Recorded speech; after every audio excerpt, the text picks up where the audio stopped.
Continuando con el sistema tributario, vamos a ver la incidencia de los impuestos en un mercado específico. Primeramente vamos a hacer un repaso general con respecto a los recursos públicos. Dijimos, estos recursos públicos pueden ser originarios, como es la venta de tierras fiscales, las privatizaciones de las empresas públicas, podrían ser las regalías.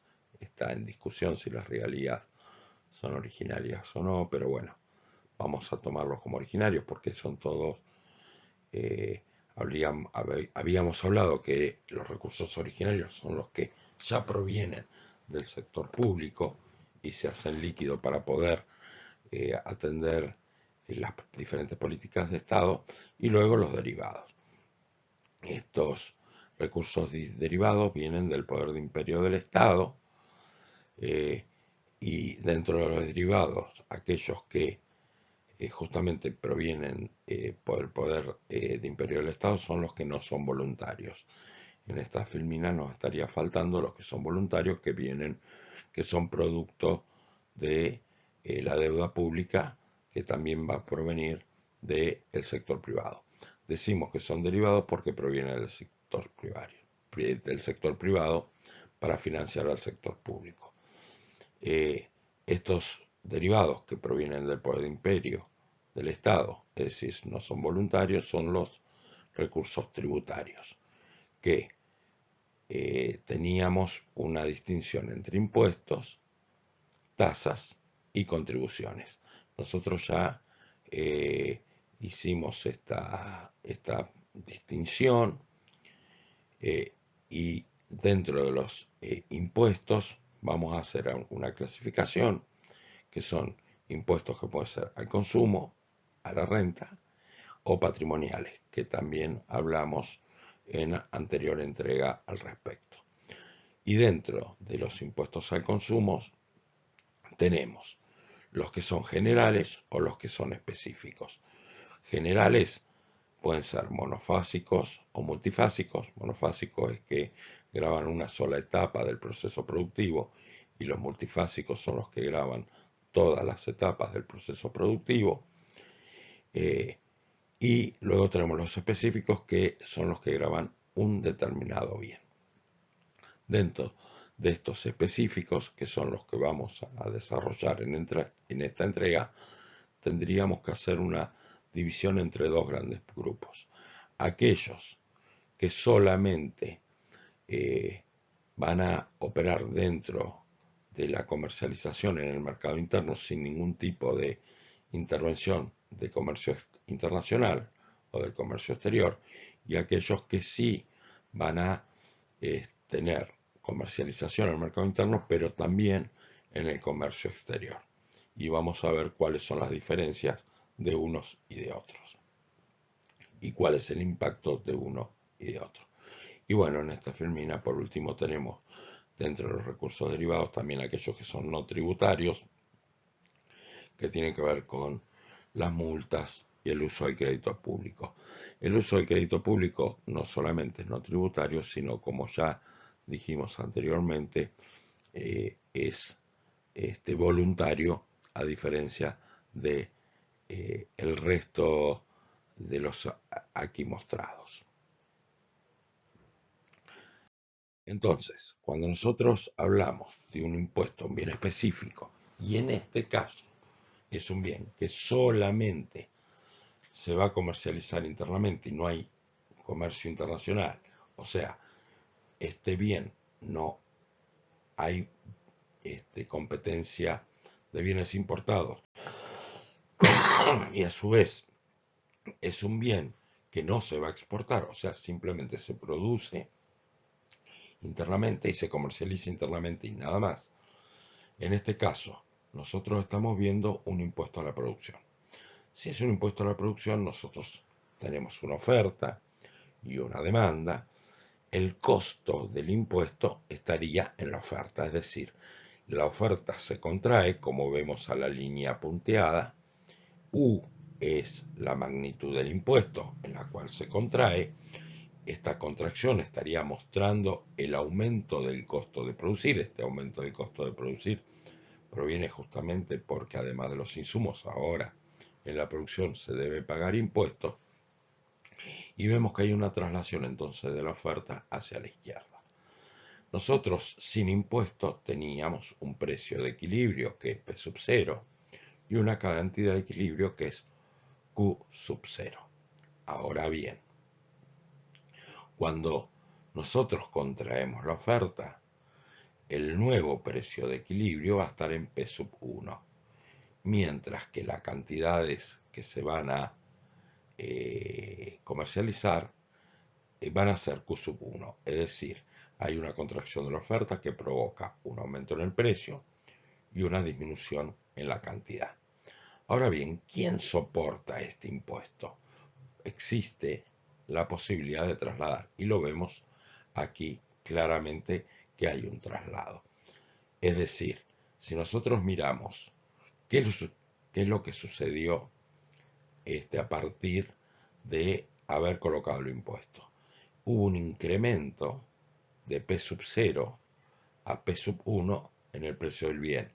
Es decir, esa diferencia en el precio fue trasladada al consumidor. Pero ahora bien, ¿cuánto recibe el productor neto? El precio, que es P sub 1, menos la cantidad de impuestos, que es U, es decir, el nivel P sub 2. Es decir, entre P sub 0 y P sub 1, ese incremento del precio es soportado por el consumidor, mientras que la diferencia entre P sub 0 y P sub 2, es decir, el menor ingreso que va a tener el productor, es lo que soporta el productor. Vemos en este caso que hay una traslación parcial del impuesto a la producción hacia los consumidores y hay una parte que se va a tener que hacer cargo directamente al productor del mismo. Veamos qué pasa si en lugar de aplicar un impuesto a la producción, aplicamos un impuesto al consumo.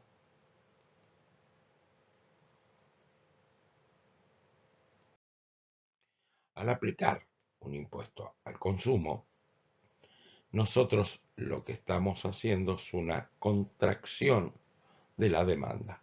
Es decir, la traslación a la izquierda ya no es de la oferta, sino es de la demanda, por un monto del impuesto, como habíamos dicho, de U, que hace que se traslade hacia la izquierda ese monto, la curva de demanda.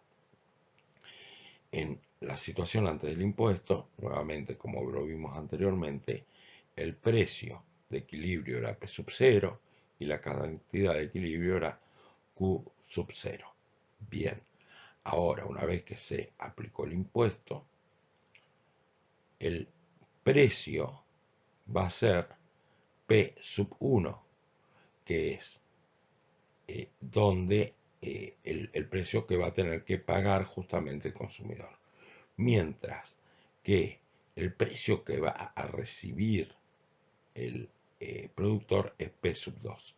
Es decir, la diferencia entre P sub 0 y P sub 1 es el mayor precio que va a pagar el consumidor, mientras que la diferencia entre P sub 0 y P sub 2 es el menor ingreso que va a tener el productor.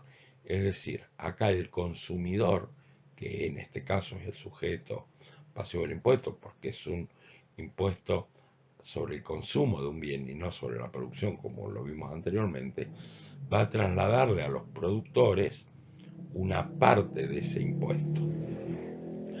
Por lo tanto, vemos que cuando nosotros aplicamos un impuesto a la producción o un impuesto al consumo de un bien que se comercializa internamente, el efecto económico es exactamente el mismo para un caso que para el otro. Es decir, daría lo mismo aplicar un impuesto a la producción que un impuesto al consumo, dado que en ambos casos se puede trasladar parcialmente, en un caso del consumidor al productor, en el otro del productor al consumidor, y cómo va a incidir el impuesto en cada uno de los actores es exactamente el mismo. Y además, la contracción de las cantidades de equilibrio van a ser exactamente lo mismo. Por lo tanto, al haber igual recaudación, al el precio que recibe el productor ser el mismo, el precio que paga el consumidor ser el mismo y las cantidades transadas son las mismas, decimos que existe equivalencia tributaria entre uno y otro impuesto. Es decir, uno se tentaría a pensar que es mejor cobrarle un impuesto al productor que al consumidor, pensando que el productor es la persona o el agente económico que está en mejor condición y por lo tanto cobrarle a él hace que sea más progresivo el sistema. Pero cuando vemos la realidad es que como el productor lo puede trasladar al consumidor, eh, el efecto es exactamente el mismo y hay que demistificar esta situación. Esto también uno lo puede ver en el mercado de factores y que tiene que ver, por ejemplo, con el factor trabajo y que tiene que ver con los aportes y contribuciones a este factor productivo. Uno puede pensar que los aportes y las contribuciones, unas son progresivas y las otras son regresivas, es decir, aquello que debe pagar el empleador hace progresivo al sistema y aquello que tiene que pagar el empleado hace regresivo el sistema.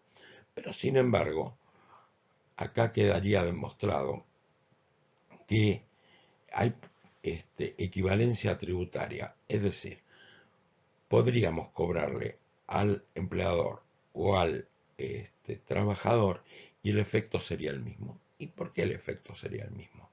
Porque en un mercado en el cual existe un ciertas posibilidades limitantes, pero posibilidades sí de posibilidades al fin de algún tipo de negociación, en realidad el trabajador al aceptar un trabajo va a aceptar trabajo teniendo en cuenta cuánto va a ser su salario neto. No le importa cuál es su salario bruto, sino cuánto realmente recibe de bolsillo. Por el contrario, el, el empleador va a estar dispuesto a pagar hasta un monto, incluyendo todos los impuestos que deba pagar. Es decir, que más allá de quién sea el sujeto que luego deba tener que pagar el impuesto, el acuerdo va a estar dado de acuerdo al poder de negociación mayor o menor que tenga cada uno de estos dos actores. Y va a tener que ver con cuál es lo que está dispuesto o lo que quiere cobrar el empleado de neto y lo que quiere pagar el empleador de bruto. Y esa limitación de quién traslada a quién esta obligación no va a estar relacionada por si la norma dice que la debe hacer el trabajador o le debe hacer el patrón, sino va a tener que ver cuál es la situación de posible negociación en la cual se encuentra uno y otro. Esto ya lo dijimos también anteriormente y va a tener que ver en general con los niveles de desocupación que existe. Cuando hay altos niveles de desocupación, obviamente los salarios netos van a la baja y por lo tanto, de alguna manera, el impuesto va a ser trasladado del patrón al empleado. Por el contrario, en situaciones en las cuales existe muy poca desocupación y por lo tanto el bien o el factor productivo de trabajo se hace escaso y por lo tanto el empleador va a tener menos márgenes de negociación y va a tener que aceptar las condiciones del trabajador, va a hacer que ese traslado se haga del trabajador hacia el empleador y por lo tanto quien se tenga que hacer mayor cargo de ese impuesto sea el empleador. Es decir, que las condiciones de ocupación o desocupación, los niveles de negociación de la patronal o de el trabajador son los que van a determinar quién se va a hacer cargo del impuesto, más allá de que la ley diga que es un aporte o es una contribución. Esto lo podemos ver justamente con un análisis de elasticidades. Vemos que cuando la oferta es rígida,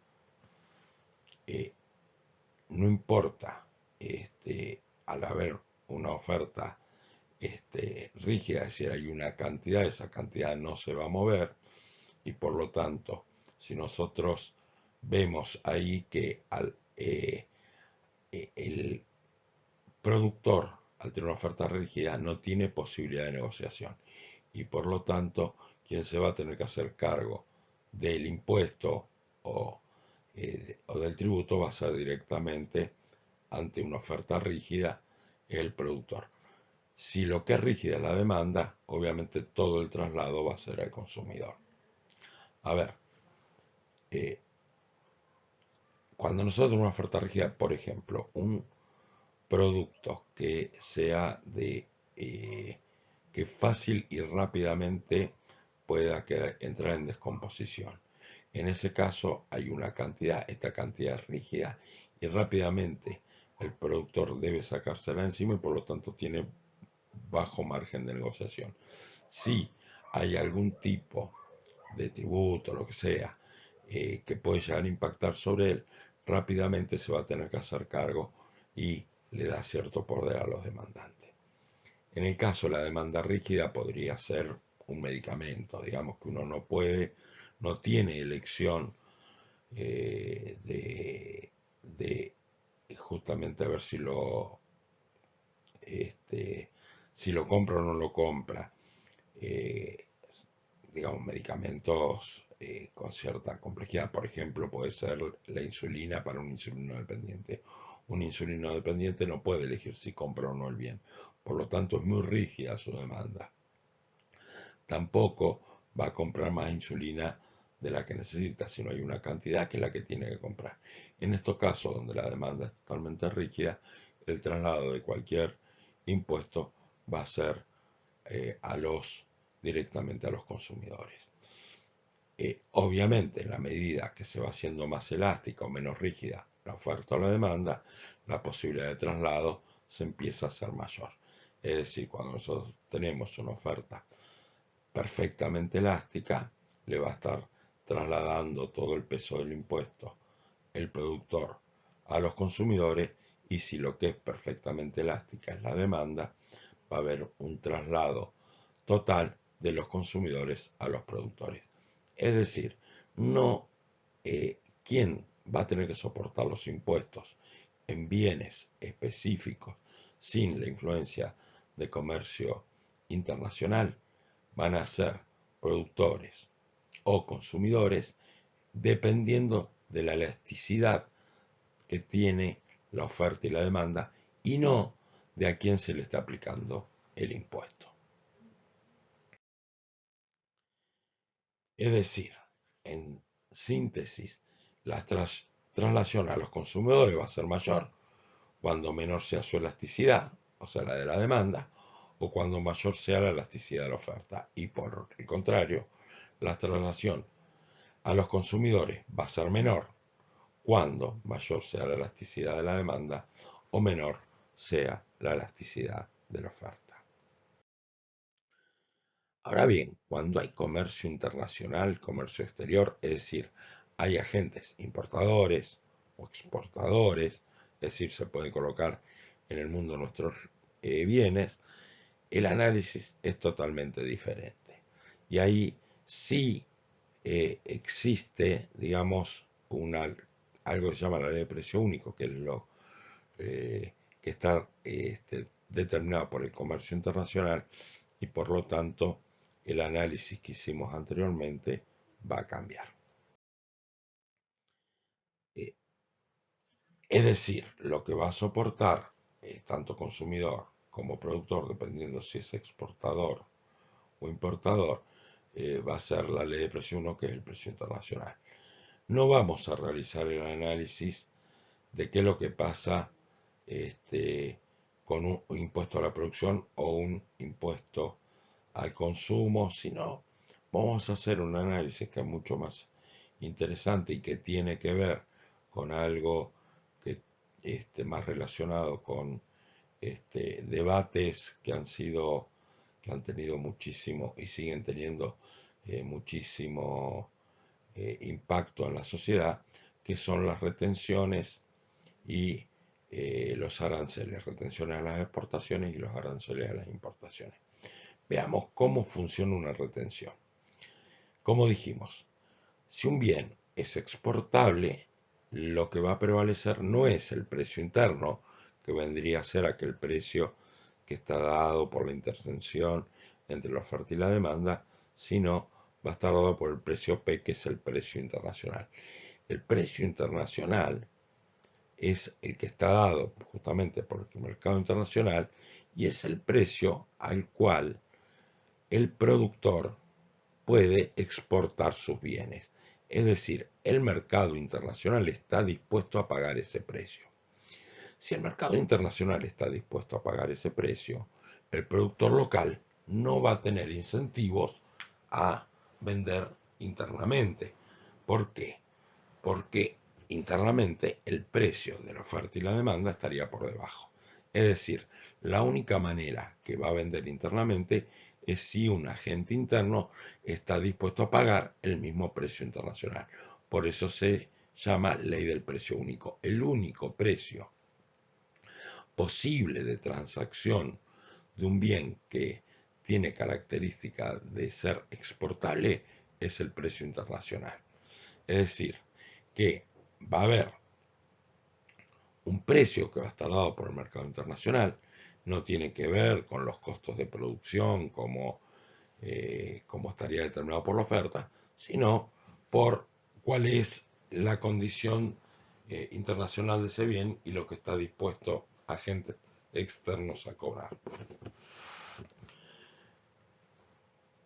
Si nosotros dejamos que sin ningún tipo de intervención estatal, estaríamos en una situación donde las cantidades consumidas estarían dadas por Q sub C y las cantidades producidas por Q sub P. Es decir, que la diferencia entre Q sub P y Q sub C es la cantidad de bienes que se exportan. Ahora bien, ¿cómo funciona una retención?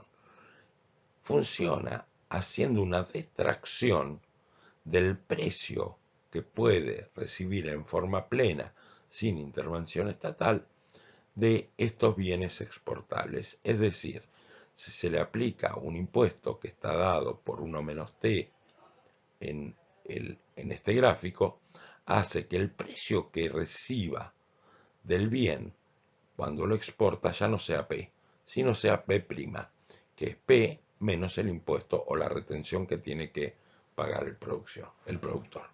Es decir, que ya internacionalmente no recibe el precio pleno, sino que recibe el precio menos el nivel de retención que se cobre.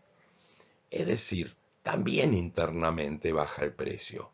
Es decir, que el productor ahora va a estar dispuesto a cobrar, si comercializa internamente, el mismo precio que recibe internacionalmente, es decir, el precio menos la retención. Una retención a las exportaciones provoca en el mercado interno que los precios de esos bienes bajen, es decir, favorece a los consumidores. Y además hace que haya más cantidad de bienes disponibles.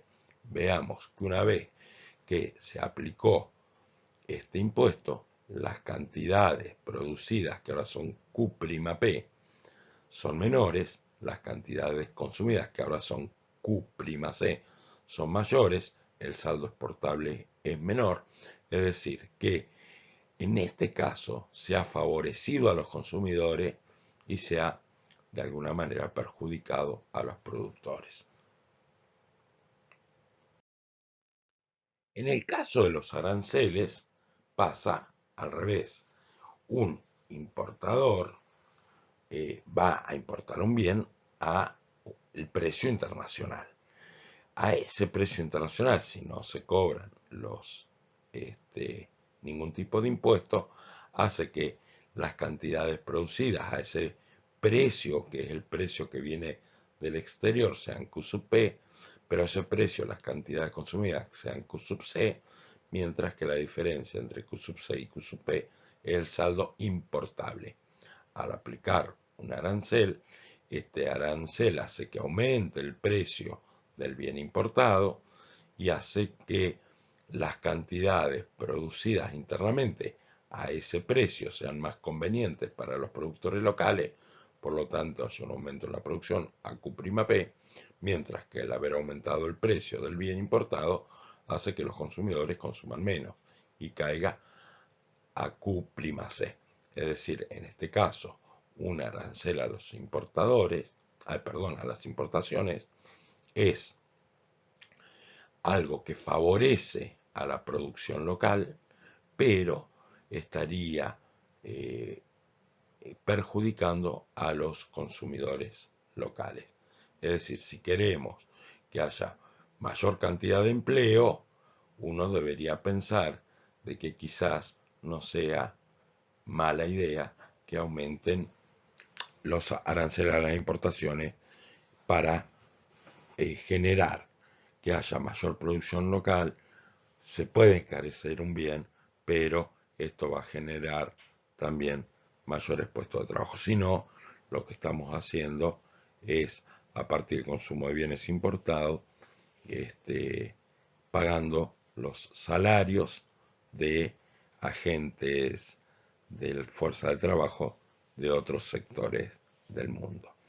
Es decir, como vimos, una retención a las exportaciones nos haría por lo menos preguntar por qué hay algunos agentes que, viendo que la producción justamente de alimentos, que es sobre lo que se cobran retenciones en este país, algunos agentes que no son justamente los productores de grandes extensiones o latifundios, defenderían que no se aplica una retención cuando justamente lo que hace es que baje el precio de los alimentos y lo que hace también es generar una redistribución de ingresos de los sectores justamente latifundistas y mayores productores de, de bienes específicos en grandes espacios de tierra y de altísimos ingresos que simplemente se quedan con una renta diferencial que no tiene que ver con su esfuerzo, sino que tiene que ver con las condiciones internacionales. Y por otro lado, si nosotros pensamos en un país que deba generar trabajo, lo que genera trabajo es la industria y sería bueno generar algunas condiciones en las cuales se pueda fomentar la misma. Y esto lo vemos en la aplicación de aranceles a las importaciones. Y acá lo vemos con claridad. Un impuesto o retención a las exportaciones es como cobrarle un impuesto a los productores, pero darle un subsidio a los consumidores. Por eso digo, no se entiende cuando los consumidores de bienes o de alimentos, que somos la población en general, no estaría en una posición crítica a la aplicación de este tipo de retenciones. Y máxime teniendo en cuenta que en general a lo que se cobra retenciones es no solamente, bueno, justamente alimentos, sino a, a explotaciones que son capital intensivas, que generan muy pocos puestos de trabajo y por lo tanto simplemente estaría detrayendo ganancias extraordinarias a los poseedores de grandes extensiones de tierra. Por el otro lado, un arancel a las importaciones es como aplicar un impuesto al consumo nacional y darle un subsidio a la producción nacional. es lo que fomenta la industria nacional.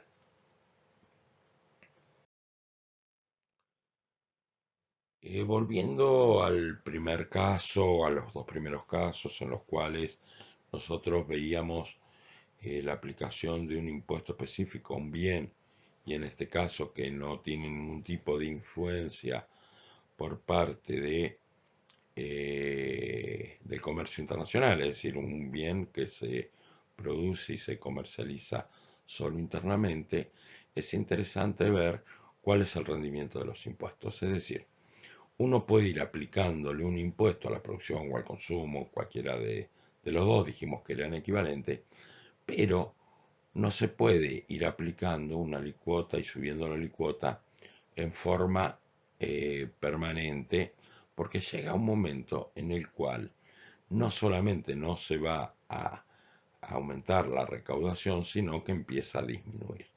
Y para eso existe una herramienta que se conoce como curva de Laffer. Digamos, ¿qué dice la curva de Laffer? Dice que hay una cuantía de impuestos que va a ser la máxima alicuota posible a cobrar del impuesto, porque si se sigue aumentando esa alicuota, la recaudación baja. Es decir, nosotros partíamos de una situación inicial que es no cobrar impuestos, por lo tanto, si no se cobra impuestos, la recaudación es cero. En la medida que vamos incrementando la alicuota, se empieza a cobrar impuestos y por lo tanto empieza a haber recaudación. Esta recaudación va a llegar a un determinado nivel de alicuota a ser el máximo y luego va a empezar a caer. Y supongamos que en algún momento se llega a un nivel de alicuota tan alta que la cantidad de transacciones del bien se hacen cero, y si no hay transacciones, obviamente no se va a recaudar absolutamente nada. Es decir, hay una primera etapa en la cual crece la recaudación, llega a un máximo, y luego hay una segunda etapa en la cual empieza a disminuir y nuevamente llega a cero. ¿Cuál es el nivel en el cual U, o sea, el nivel de impuesto es el mayor? Es cuando eh, esta alicuota U o este nivel de impuesto es la diferencia entre las ordenadas al origen de la curva de oferta menos la ordenada al origen de la curva de demanda dividido 2. Hasta ese momento la recaudación que está dado por U por la cantidad de bienes transados aumenta, y llega un momento en la cual si U es igual a el total de la diferencia, es cuando se hace que el nivel de transacciones es igual a cero y por lo tanto nuevamente la recaudación es cero. Justamente en el medio, donde las diferencias entre las ordenadas al origen dividido 2 es igual al nivel del impuesto, es donde la recaudación se hace máxima. Por último, y algo que es importante, que tiene que ver con la incidencia distributiva de los impuestos a los consumos. Nosotros habíamos planteado que los impuestos al consumo tenían un problema, que eran justamente, estaban basados en la inferencia de que si alguien consume además puede pagar impuestos. Ahora bien, en general, las personas siempre van a consumir. Es cierto que las personas que más ingresos tienen consumen más, pero las personas que más ingresos tienen no consumen la totalidad de su ingreso, sino que consumen una parte del ingreso.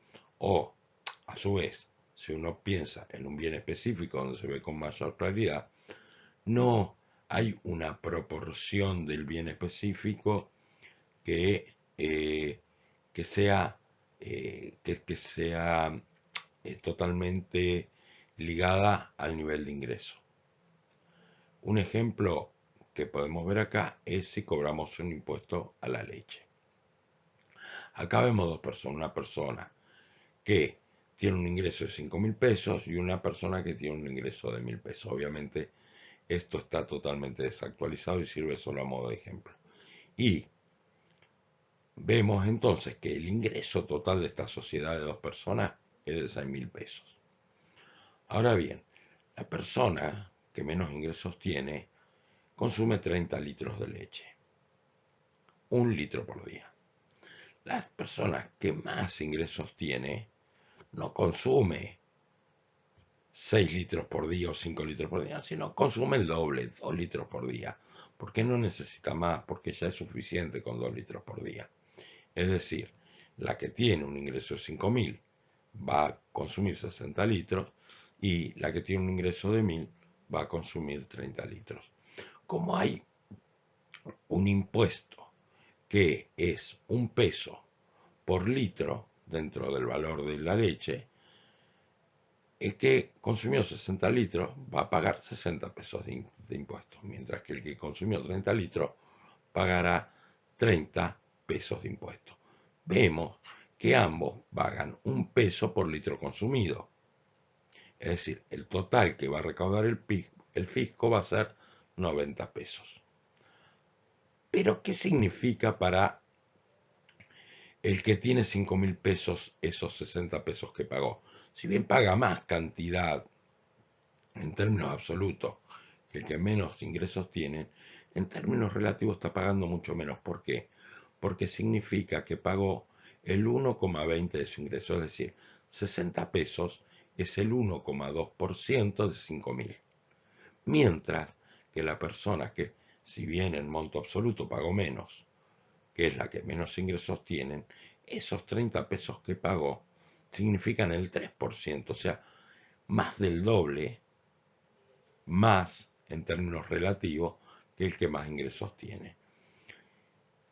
Nosotros podríamos pensar que para recaudar 90 pesos del total de los ingresos de la sociedad, que son 6.000, la alicuota debería ser del 1,5% sobre el ingreso. Es decir, si nosotros cobráramos a los ingresos de la persona un 1,5%, el 1,5 de quien gana 5.000 son 75 pesos, el 1,5 de 1.000 son 15 pesos, y la suma de los 75 más los 15 son los 90 pesos, que es exactamente lo mismo que la suma de 60 más 30. Es decir, que acá vemos con claridad que si tuviéramos en cuenta el ingreso, que es una manifestación directa y que además cumple totalmente el principio de equidad, es decir, tratar a los iguales iguales y a los diferentes diferentes, y basado en la capacidad contributiva, quien más ingresos tiene debería pagar más en proporción y quien menos ingresos tiene debería pagar menos en proporción.